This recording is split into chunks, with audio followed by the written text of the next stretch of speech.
So today I'm going to be looking at what is without a doubt the most complicated ninjutsu in the entire Naruto universe. Kuchiyose Edo Tensei, or Summoning Impure World Reincarnation, is an S-class forbidden technique created by Tobirama Senju and is a derivative of the summoning technique. The idea behind the jutsu is very simple. Its purpose is essentially to bring a dead person back to life. In execution though, it's a lot more complicated than that. As the name implies, and as I mentioned earlier, this technique is derived from the summoning jutsu, which means that the person being brought back to life has to be summoned to the world of the living. Now, I'll probably talk more about the details of the summoning technique in another video, but one of the key traits of the summoning technique that makes using it to bring someone back from the dead so complicated is the fact that generally, when a person or animal is summoned, they have to have a contract with their summoner. Obviously, you can't exactly discuss making one of these contracts with somebody who isn't alive, but luckily there's a workaround for that. In place of a summoning contract, a user of this technique needs a sample of the DNA of the person they wish to summon. The amount of DNA needed to revive a person isn't substantial at all and can be anything as small as a sample of that person's blood. The biggest issue a user of the technique will often run into is that a living sacrifice must be made in order to use it. Without a body to roam around in, the summoned soul can't really do much, so as Kabuto said, a living sacrifice is needed so that their body can be used as a vessel for the dead person being summoned. So once a person has gathered everything they need for the impure world reincarnation, the technique's ritual can begin. The ritual is very similar to rituals seen in standard summoning techniques, as it involves a scroll and the smearing of blood or DNA of some sort on that scroll. Once the summoner activates this scroll, the remains of the person used to summon them spread out in the form of a seal around the person being sacrificed, and this is where the magic happens. A bunch of dust and ash will cling to the sacrifice's body, at which point they are effectively turned into the person being summoned. Their personality, chakra, appearance, and anything else of the sort are all replaced by the revived persons, at which point the ritual is complete. From this point forward, the summoner has complete control over the person they revived. Now, initially, when Tobirama first created the technique, reanimated shinobi ended up being much weaker than they were when they were alive. Additionally, there was a cap on how many ninja Tobirama could control at any given time, and both of these flaws together significantly limited the potential of the technique. When Orochimaru mastered the technique, he did his best to make the flaws less significant, but it wasn't until Kabuto mastered the Edo Tensei that both flaws were eliminated completely. There's no limit to how many reanimated people Kabuto can control at any given time, and Kabuto's reanimated shinobi are much more powerful than Tobirama's were. Granted, Kabuto's reanimations are still slightly weaker than their living counterparts, but the issue is nowhere near as bad as it used to be. One drawback that no user of the technique has been able to get rid of is the fact that to reanimate a person, their soul has to be resting inside of the Pure Land, which is essentially the Naruto afterlife. Now, generally, everybody's soul goes there after they die, but there are some rare exceptions where this isn't the case. For example, Kabuto was not able to summon the first 4 Hokage of the Hidden Leaf Village because each of their souls had been trapped inside of the belly of the Grim Reaper. Now, that said, the technique's flaws are offset by its many advantages. A user of the technique has control over every reanimated person they summon. The degree of control a summoner has over their reanimated shinobi is completely up to them as well. A reanimation's free will and personality can both be left intact, effectively allowing them to do whatever they want with no restrictions. Both the free will and personality of the reanimation can be completely eradicated, giving the summoner complete control over all of their actions. They can leave a person's personality intact but take away their free will, effectively putting them in a state where they are programmed to do as the summoner wishes but still have the same thoughts and feelings as they did while they were alive, and so on and so forth. Furthermore, reanimated shinobi will have access to every single ability they had when they were alive, even if those abilities are not originally theirs. For example, Nagato was revived with his Rinnegan intact, despite the fact that those Rinnegan belonged to Madara. What's even more surprising about that is that Kabuto revived Madara and Nagato at the same time, and both of them had access to their Rinnegan abilities. On top of that, reanimations have infinite chakra and can regenerate from any and all injuries. The only way to fully defeat a reanimated person is to seal them away or force the person who summoned them to release the reanimation jutsu. So with this technique, what you have access to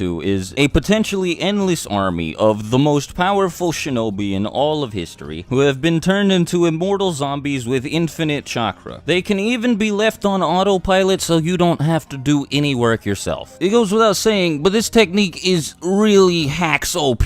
Quite possibly the most broken ability in the entire Naruto universe. That said, it does have 2 crippling flaws. The first is that reanimations can still be affected by genjutsu. Now at face value, this isn't too terrible, but with certain super powerful genjutsu, it's possible to turn a reanimated person against their summoner. For example, Itachi Uchiha used the Eye of Shisui Uchiha to cast a genjutsu on himself with Koto Amatsu Kami. This genjutsu forced Itachi to follow a single order, and that order was to protect the Hidden Leaf Village. This genjutsu completely cut off Kabuto's control over Itachi, and eventually led Itachi to fight Kabuto alongside his brother Sasuke. The two Uchiha brothers won the battle, and Itachi even ended up forcing Kabuto to release the Reanimation Jutsu. The technique's second crippling flaw is that if a summoned person knows the hand seals to impure world reincarnation, they can perform those hand seals to cut off their connection with their summoner. This gives them complete control over all of their actions and all of the bonuses of being a reanimated person. You know, being an immortal zombie with infinite chakra and all that. As Mamoru Uchiha said when he released the Reanimation Jutsu on himself, tell whoever the summoner is, he shouldn't use a forbidden technique so carelessly. But that's where I'm gonna wrap things up. I think I've touched on pretty much every base of the Reanimation Jutsu, though if I left anything out, feel free to ask any questions in the comments below. Like always, if you have anything you want me to talk about in the future, then just leave it down in the comments below, and if I like it enough, I'll get to it in a future video. Thank you guys for watching to the end. Hope you guys have a fantastic day, and if you're new here, make sure to subscribe and leave a like. Talk to you guys later, everybody. Swaikage out. Bye.